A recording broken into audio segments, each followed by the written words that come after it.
Hey everybody, really excited to be here. And today we're gonna talk about the terms that we've heard multiple times when building an AI application called DemoHell. And today we're gonna focus on how to escape AI demo hell and the promises and the challenges of how to evolve the LLM application.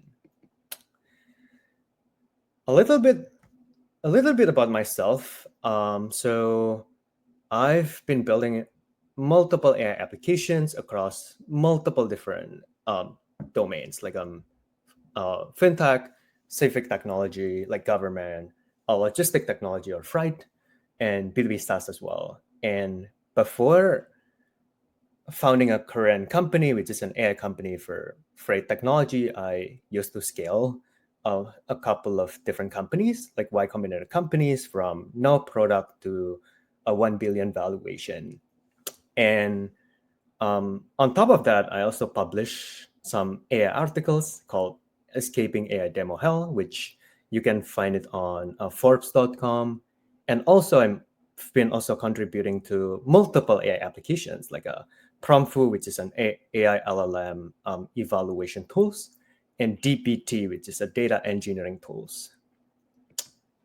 And for the content for today's presentation, we're gonna focus on, instead of focusing on just how to use an AI application, how to perform the usual eval, we're gonna focus on the fundamental principle of why evaluation is important, the principles behind it, how to systematically run the experiment, and on top of that, just briefly, just how to apply those principles into the AI evaluation technology stack.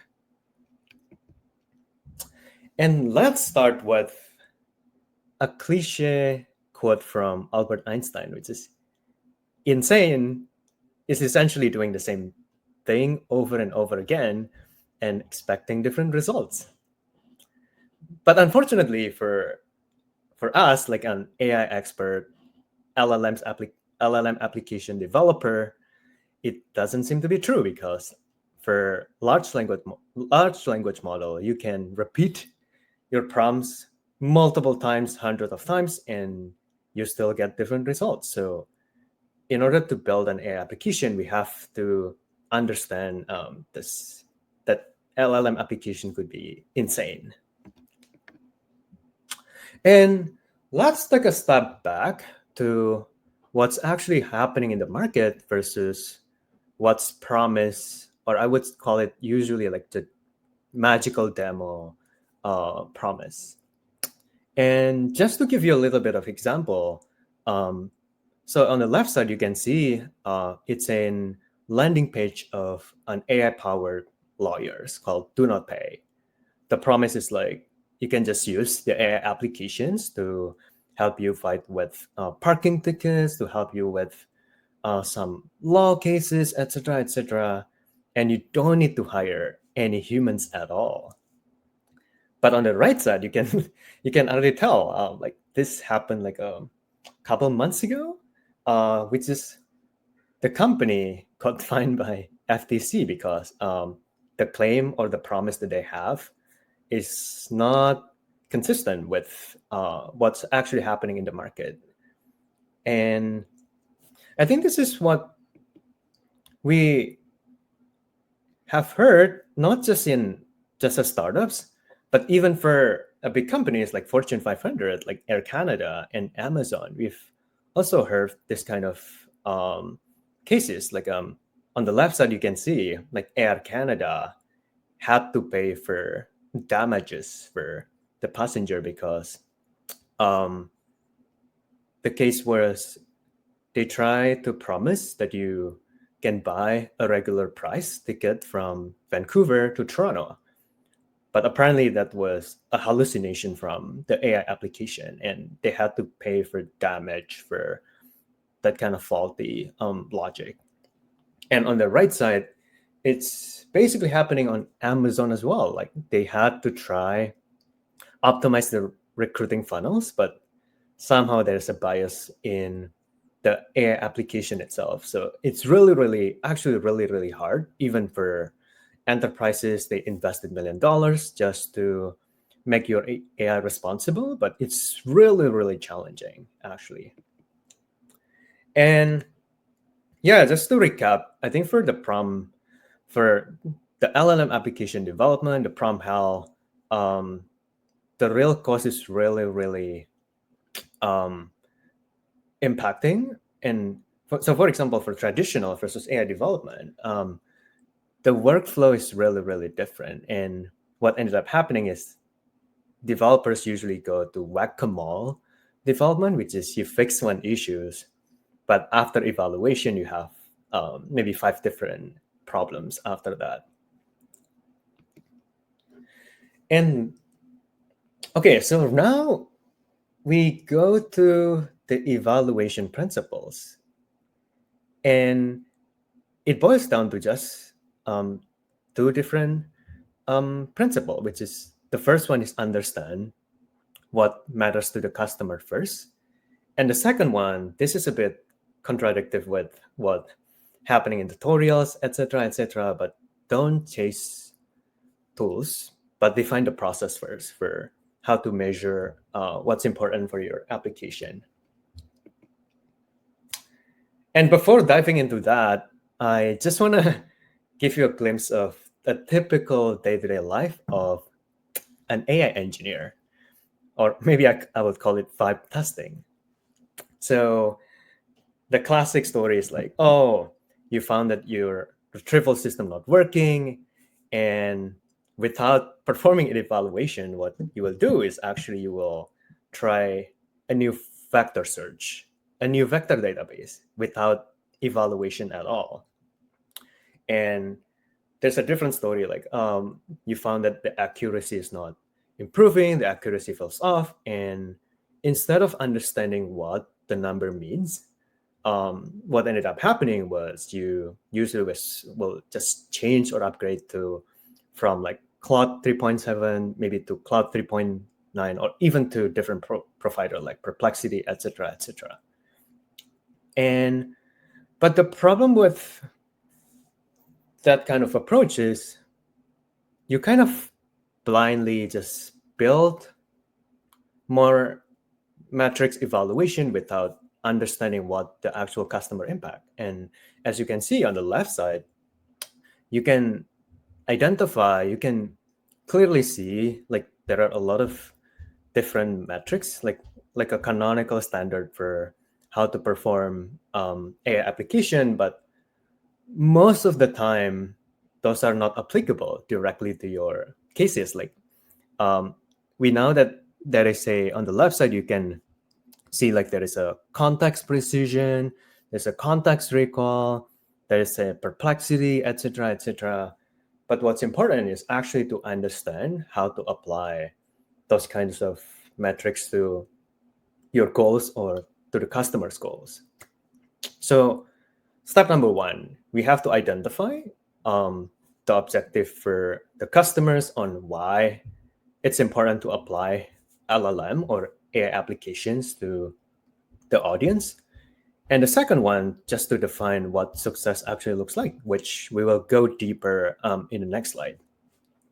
And step 3 and 4 is essentially just to understand what actually the number means, like what's the real difference, what's the real difference in terms of impact between 99% versus 97%. And last but not least, we have to look at your data, and not just for technical people, not just for engineers, but also for the domain experts as well. So this is the step number 1 and step number 2, which is measure what actually matters to the customers. Left side, I think you can see the common trap is most AI teams obsess over models perplexity or RAF, which is the canonical standard again for how to measure AI applications.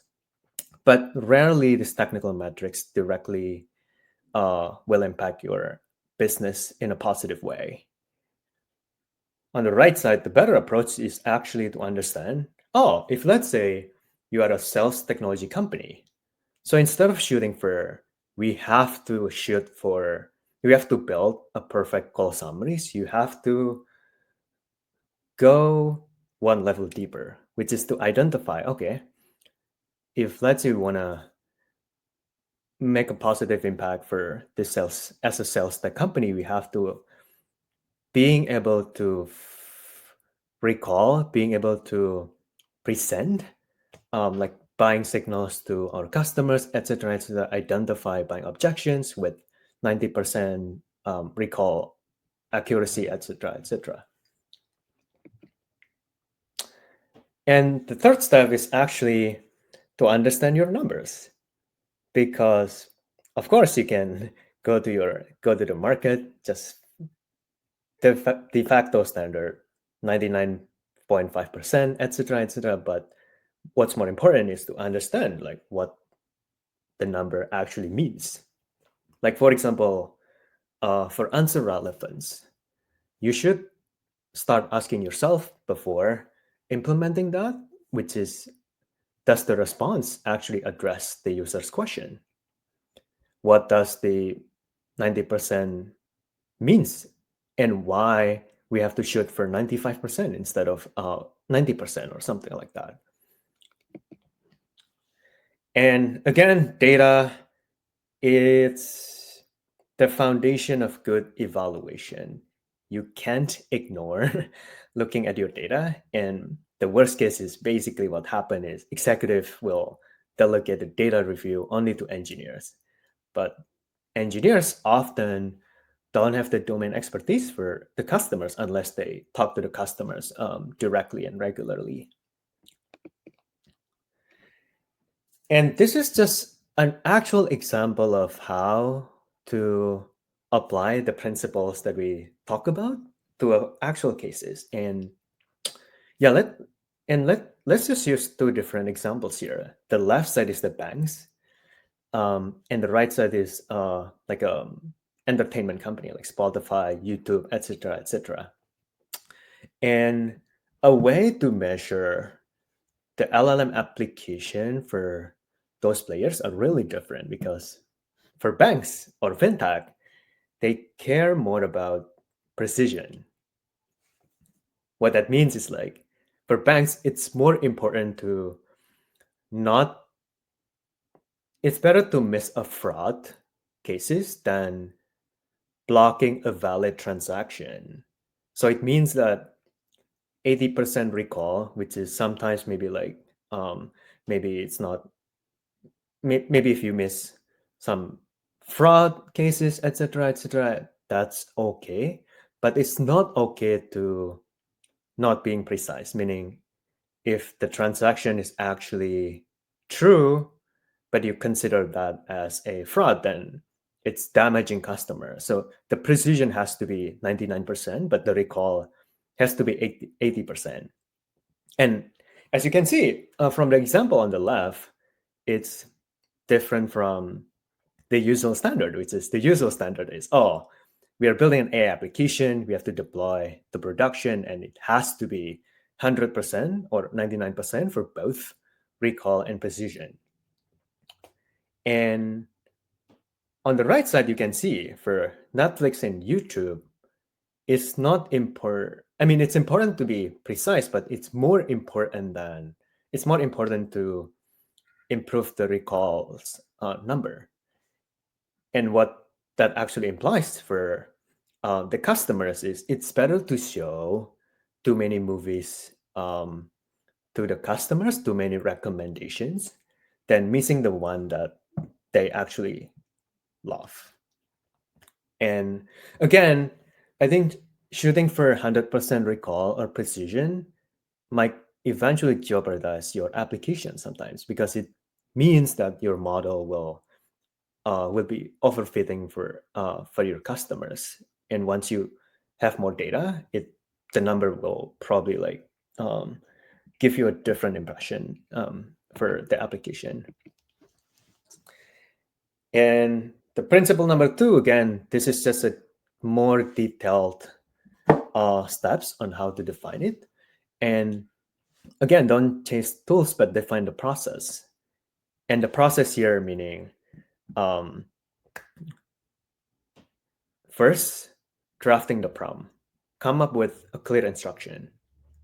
It doesn't have to be perfect because it will be an iterative process. And what's more important is to being able to define the process to be able to construct a good feedback loop for your application. So the second step is testing with sample data sets. Make sure you include tricky and negative cases as well. And the third one is don't forget to log the inputs and outputs to update your data after that. And last but not least, turn the feedback into new examples and grow your test data sets. And coming back to drafting your prompt with the new learning from the customers or from the feedback loop. And the next section is a practical strategies of how to systematically running the experiment with the principles that we have already talked about. And I think this is just a example of how to improve your prompt. And on the right side, you can see there's multiple jargons on how to improve the prompt, like zero shot prompting, few shot prompting, chain of thought, etc., etc. But it goes back to the left side, which is what's more important is to understand the principle of all these techniques. And those are actually specificity, be more specific, adding examples, which essentially just few shot prompting. The third one is improving the structure, which is essentially just some sort of chain of thought prompting.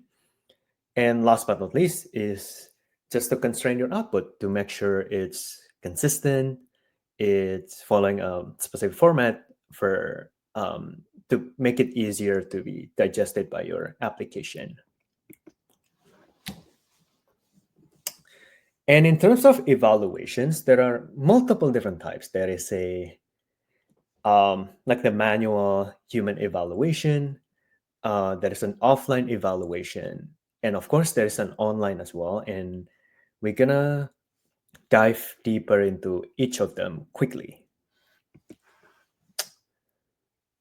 So, human is essentially just an Excel manual evaluation. It's very customizable, and offline will use an example called Promptful, which is the tools that I've contributed a lot in the past.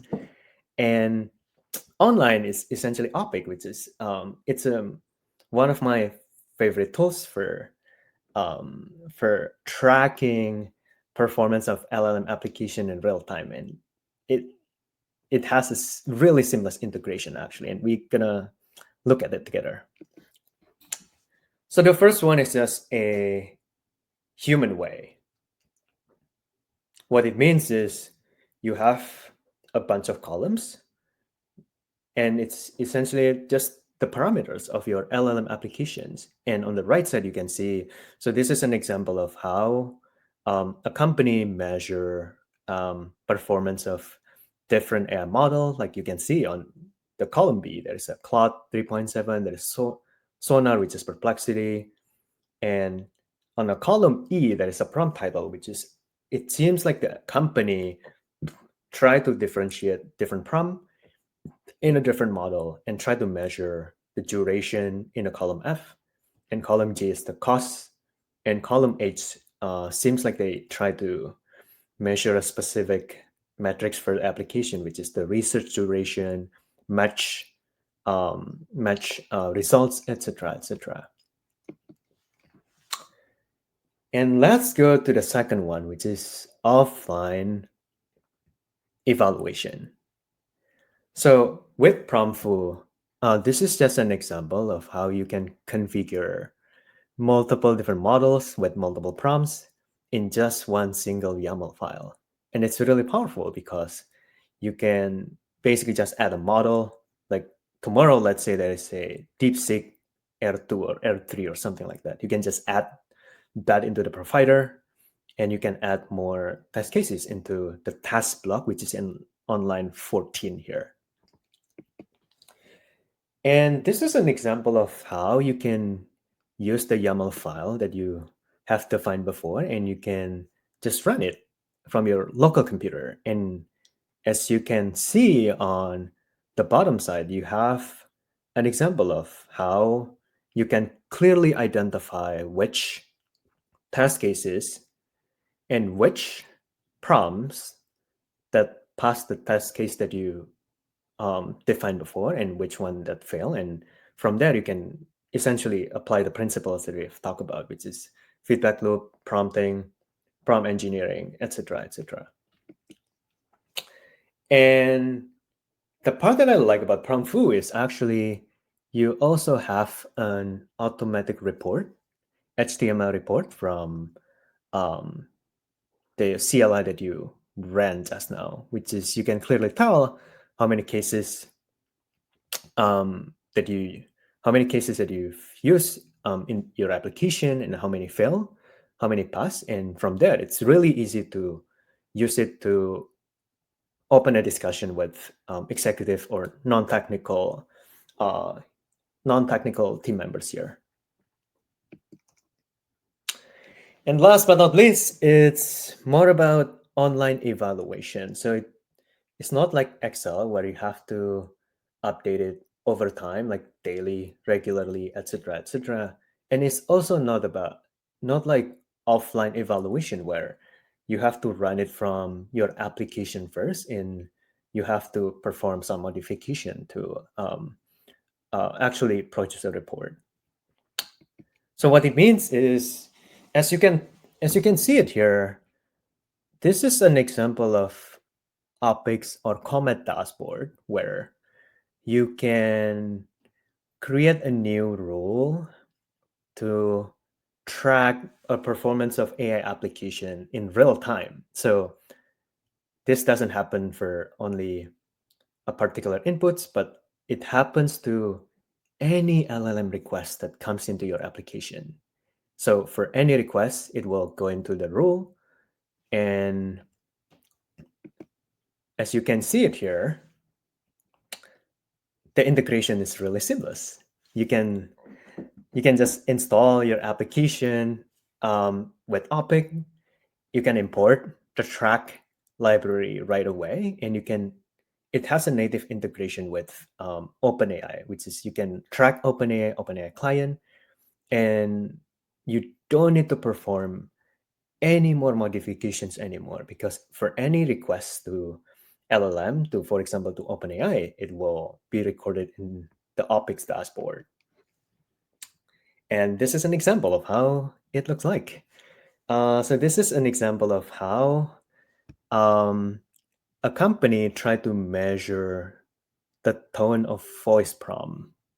So it's building an voice AI application, and you can see it here. For every request, there's an input column, and there is a multiple metrics that are defined right away, which is like in real time, like correctness, for example, it's 0.5 on the left side. Score one is essentially just a custom metrics that you wanted to define. So it's really customizable as well. And of course, last but not least, there is an output as well, which is what's the actual output of the request. And from here, it's what really powerful is you can also get the number of tokens and the number of the duration of the LLM request as well on the right side. And it's really powerful because you can use it to um, identify which requests that is slow sometimes, even though maybe the metrics are really, really good. And you can also download all the requests from here, and you can selectively filter the inputs for your next LLM iteration, LLM prompt iteration. So it's kind of like a building your feedback loop as well. And yeah, and again, there are a lot of other tools in the market, like a LangChain, Helicon, Arise, LangFuse, Traceloop, and you name it. But again, what's more important is the foundation of successful AI evaluation lies in the process. Like the process that we talk about, like offline, online, or like human, it doesn't really matter. what's more important is to understand what actually matters and also try to define a systematic process to run your experiment really, really quickly. So conclusion, um, so to build an AI applications beyond just the demo magic, we need to understand the first one, AI is different. It's AI is insane. Like try to you can try to give them or give it an input and the results might be different. And it's a not like a traditional software development. It's really, really black box. So the way to test the software, the way to making sure it's not gonna harm users in production, it demands more rigorous evaluation. And without systematic evaluation, you are just hoping for the best, and it cannot guarantee that you can pass your magic moment in the production.